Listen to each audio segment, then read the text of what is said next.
반갑습니다.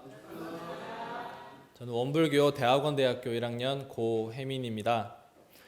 저는 지금 광주 전남교구에서 기관 실습을 하고 있습니다. 대학원 과정에서는 교당 실습과 기관 실습 이 두 가지 종류의 실습을 하는데요. 저는 이 광주 전남교구에서 기관 실습을 하고 있습니다. 제가 광주에는 1월 2일 날 오게 됐습니다. 제가 광주에는 처음 와봤어요. 제가 경상도 사람이다 보니까 익산 말고 이 전남 쪽은 와볼 기회가 없더라고요. 그래서 이쪽 광주에서 2주 동안 살면서 아직 적응도 하고 있지만 교도님들과 교무님들의 관심과 많은 가르침으로 열심히 배우고 열심히 생활하려고 노력하고 있습니다. 한 달 실습을 하게 되니까 총 4번의 법회를 볼 수가 있더라고요. 그래서 이제 저희 교구에 계신 교무님께 광주에 왔으니까 제가 매주 다른 교당을 다니면서 한번 법회를 보고 싶다. 이쪽에 올 기회가 많이 없으니까 법회를 다니면서 어떻게 교도님들과도 이렇게 인연을 맺고 그다음에 법회도 어떻게 보고 있는지 한번 보고 싶다 말씀을 하셨더니 제가 저번 주에는 광주교당을 다녀왔어요. 이제 광주교당은 토요일 날 법회로 옮겨서 토요일 날 보고 그다음에 오늘은 이렇게 남광주교당에서 교도님들 뵙게 됐고 다음 주도 농성교당을 또 가게 됐어요. 그래서 교무님들께서 이렇게 추천을 해주시면서 남광주교당에 가면은 교도님들도 참 좋고 교무님께도 배울 점이 많다 이렇게 추천해 주셔서 오늘 이렇게 오게 됐습니다. 이렇게 오게 됐는데 교무님께서 잠깐 법회만 왔다 가면은 큰 그게 없을 것 같아서 이렇게 교도님들 앞에서 말할 수 있는 기회도 주시고 제 얘기를 할 수 있는 기회도 주셔서 오늘은 제가 어떻게 출가를 하게 됐고 어떻게 공부를 하고 있는지 짧게나마 말씀드리는 시간을 가져볼까 합니다. 제 고향은 꽃감이 유명한 경북 상주입니다. 상주 아세요? 네, 꽃감으로 유명한 아주 작은 도시인데요. 거기서 이제 나고 자랐습니다. 화가이면서 소설을 쓰시는 아버지, 그리고 초등학교 선생님이신 어머니, 그리고 남동생 하나 이렇게 4가족으로 구성되어 있습니다. 저는 아버지 영향을 받아서 미술을 전공해서 미대를 가기 위해서 미술 입시 공부를 하고 있었습니다. 그러던 중에 제가 원불교를 만나게 된 건 고등학교 1학년 때였습니다. 좀 늦은 감이 있었는데요. 제가 원불교를 다니게 된 이유는 제가 좀 예민하기도 하고 신경을 많이 쓰는 타입이다 보니까 어떤 시험이 있다거나 공부를 하거나 하면은 자주 머리가 아프고 배가 아프고 그러는 성향이 있었어요. 그런 모습을 보신 아버지가 제가 앞으로 대학도 가야 되고 취업도 해야 되고 앞으로 많은 일이 있을 텐데 벌써부터 저러면 어쩌나 걱정이 되셨나 봐요. 그래서 혹시 종교를 가지면 마음에 좀 안정을 얻으면서 그런 것들이 좀 해소되지 않을까 그런 생각을 하셨대요. 그 전까지 저희 집은 무교였거든요. 그래서 아버지가 생각을 하시다가 20대 초반 때 직장을 다니시기 전에 이제 원불교를 한번 가보신 적이 있었대요. 그때 교무님도 뵙고 교당을 보면서 그때 인상이 참 깊고 생각이 번뜩 나더라는 거죠. 그래서 저한테 한번 원불교를 다녀보자 이렇게 말씀을 하셨어요. 근데 저는 다니기 싫다 그랬거든요. 저는 그 당시만 해도 굉장히 내성적이고 좀 무리해서 같이 어울리는 활동을 별로 하고 싶지 않는 성격이어서 그래서 하기 싫다, 다니기 싫다라고 말을 들었더니 아버지가 그러면은 이거 한번 읽고 한번 다녀보자 전해주신 것이 원불교 전서였습니다. 근데 아버지가 20대 잠깐 다니실 때 받았던 전서라서 세로로 된 전서였어요. 그래서 참 읽기도 불편한데 한번 아버지가 읽어보라고 하니까 그때 정전, 대종경, 또 정산용사법어, 예전 등을 이렇게 3일 동안 계속 읽었어요. 그러면서 보면서 참 편안한 글이다. 그리고 보면서 참 내가 살아가는데 명확한 답이 있겠다. 이런 생각이 번뜩 들었어요. 그래서 한번 이걸 교당에 제가 읽으면서 읽기만 하면은 이게 무슨 뜻인지 잘 모르겠으니까 한번 가서 한번 들어봐야 되겠다 이런 생각이 들었던 거죠. 그래서 가족 4명이 한 날 상주교당을 가서 다음 주부터 나올게요 이렇게 얘기를 한 거예요. 근데 교무님이 벙 뛰셨어요.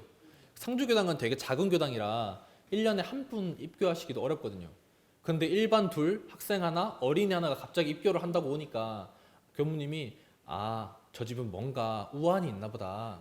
아들 2이나 있다 보니까 아마 저 집 아들들은 문제가 있어서 교당을 찾은 것 같다. 교도들 보고 참 다독거려 주라고 말을 하셨대요. 그래서 저희가 교당을 다닌 지 4개월이 지난 후에야 입교를 하고 법명을 받을 수가 있었어요. 그렇게 해서 저와 원불교의 인연이 시작되게 되었습니다. 그래서 처음 학생법회를 갔는데 그때 학생법회가 없었거든요. 그래서 이제 교도님들 자녀랑 이제 학생법회를 봤는데 딱 학생법회 가니까 저까지 포함해서 3명 앉아 있더라고요. 그래가지고 저랑 어떤 중학생, 여학생 1명, 그다음에 남학생 1명 이렇게 있었는데 이제 그 뒤에는 이제 자랑을 좀 하자면 저희 상주교당 학생회가 잘 돼서 이제 20명 넘게 이제 나와서 같이 법회를 보곤 했는데 그 처음에 있던 3명이 지금 다 출가를 해가지고요. 그 여학생은 지금 저랑 동기가 되어 있고 그다음에 남학생은 지금 4학년에 다니고 있어요. 아 그리고 제 남동생도 지금 출가를 해가지고 지금 2학년을 다니다가 지금 군대에 가 있어요. 네, 감사합니다. 네, 지중한 인연으로 이렇게 원불 다니게 돼서 출가까지 하고 그리고 남동생도 지금 출가를 해서 학교를 다니고 있습니다. 저는 법회를 다니면서 참 좋았던 게 교무님의 이제 설교 말씀이 참 좋았어요. 그때 교무님께서 항상 뭐 월초기도나 아니면 이렇게 법회 때 그다음에 수요 선방도 있었고요. 어떤 이제 학생 법회 때도 그렇고 항상 말씀을 해주셨었어요. 그래서 그 말씀을 듣는 게 참 좋아가지고 법회를 다녔거든요. 그러면서 수요 선방도 다니고 그다음에 새벽에 있는 월초기도가 되면 새벽에 자전거 타고 교당 가서 교무님 말씀도 듣고 그런 말씀 듣는 게 너무 좋아서 이제 교당을 열심히 다니기 시작했는데 지금 생각해 보면은 그렇게 어떤 말씀하셨는지에 대해서는 잘 기억이 나지 않는데 인과에 대한 법문을 많이 해주셨었어요. 그래서 저는 인과에 대해서 이렇게 믿고 있진 않았지만 자연스럽게 그런 게 있겠다, 그런 게 이치가 있겠다라는 생각하고 있다가 교무님 말씀을 듣고 그 교무님과 얘기를 하면서 그런 부분들이 꼭 믿고 실천해야 되는 것이라는 어떤 막연한 믿음 같은 것들이 생겼던 것 같아요. 그래서 내가 어떻게 살아야 되겠다, 어떻게 살면 바르고 잘 살 수 있겠다라는 어떤 궁금증을 이제 가지게 되었던 것 같습니다. 그게 출가의 시초였던 것 같아요.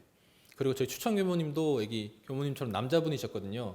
그래가지고 그 법복과 이 그 정복을 입으신 모습이 너무 멋있어 보이고 대단해 보여서 이제 출가에 처음에 나도 저렇게 한번 살아보고 싶다라는 생각을 가졌던 것 같아요. 제가 출가에 대해서 한번 생각해 본 계기가 있었는데요. 제가 이제 고등학교 때 다니다 보니까 중학교 때 선생님을 우연히 이제 마주치게 됐어요. 그래서 근데 그 선생님이 저를 딱 보더니 야 혜민아 너 얼굴이 되게 맑아졌다 얘기를 하시더라고요. 그래서 얼굴이 뭐 살이 빠지거나 살이 찌거나 아니면은 뭐 좋아 보인다라는 말도 아니고 얼굴이 맑아졌다라고 얘기를 하시더라고요. 그래서 왜 맑아졌다고 하실까라는 궁금증이 생겼어요. 그래서 그때부터 내 생활을 변화시키고 나를 변화시키는 부분들이 이 원불교였구나, 이 교당을 다니는 것이 나를 변화시켰구나 라는 생각을 하게 되었습니다. 그래서 이렇게 다니기만 해도 변하는데 이렇게 작정하고 공부를 하면 장난 아니겠다 이런 생각을 했던 것 같아요.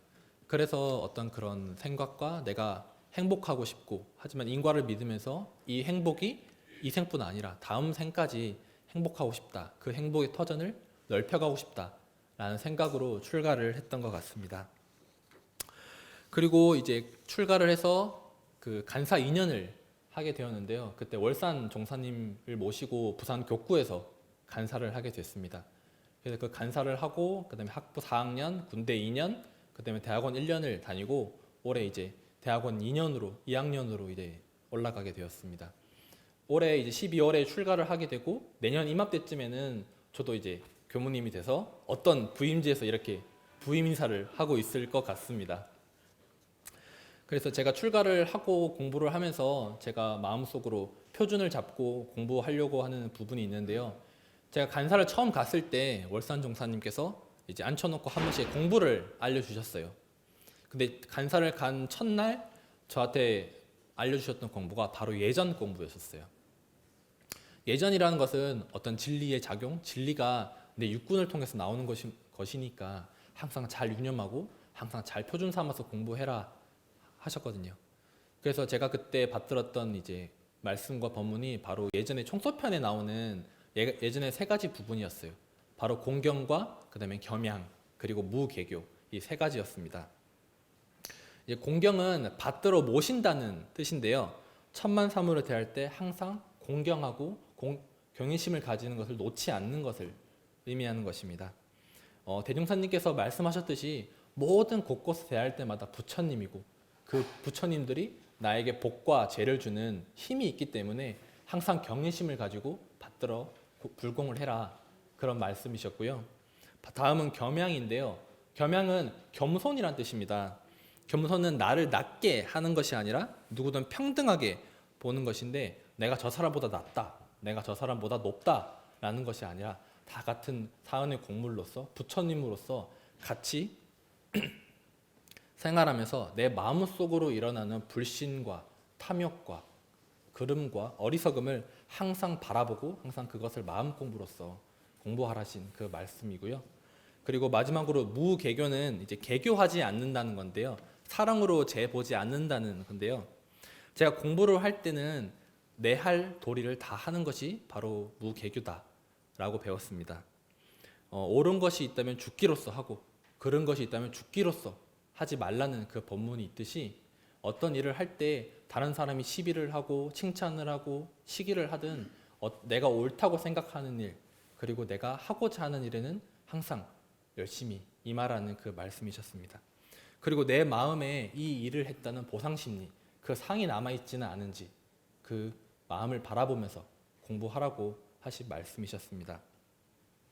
제가 아직 공부를 하면서 아직 좀 부족하기도 하고 어떤 신앙과 수행을 해가면서 많이 부족한 점이 있지만, 오늘 이렇게 교도님들을 뵈면서 제가 이렇게 교당에 오는 이유는 교도님들을 뵈면서 어떻게 내가 교화를 해야 되고 어떤 공부를 해서 교도님들에게 무엇을 드릴 수 있을까, 어떤 교무님이 될 수 있을까라는 서원을 자꾸 채워가는 계기가 되는 것 같습니다. 오늘 남궁주 교당에 와서 교도님들과 인연을 맺게 돼서 너무 반갑고요. 너무 감사하고 항상 건강하시고 항상 은혜 가득하시기를 염원 드리겠습니다. 감사합니다.